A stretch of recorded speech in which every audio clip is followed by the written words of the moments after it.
আসসালামু আলাইকুম। আজ একটি ডোরম্যাট তৈরি করছি। আমার এরকম করে বানালে ইজি লাগে। ওয়াশরুমের দরজায় না হয় খাটের নিচে বাচ্চারা পা মুছে খাটে উঠতে পারে। এরকম করে বানাইলে একদম সহজ, 2 দিনে হয়ে যায় একটা ডোরম্যাট। এগুলা বড় সাইজেরও করতে পারে। এগুলো মোটা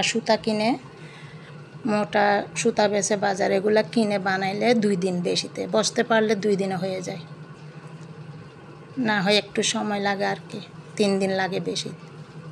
আমার তো লালটা 2 দিনে হয়ে গেছে, এটাও আশা করে হয়ে যাবে। এগুলা কিনার থেকে ভালো।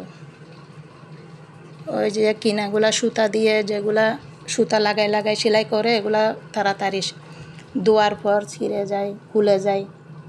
এগুলা খোলার কোনো নেই, এগুলা খুলবে না।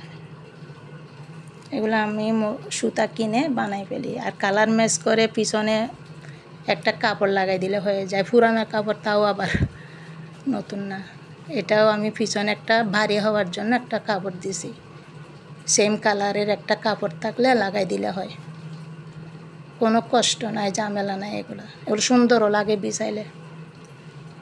খাটের নিচেও বিছানো যায়, আবার দরজায়, ওয়াশরুমের দরজায়, রাফ ইউজের জন্য এগুলা সুন্দর, বড় সাইজের একদম।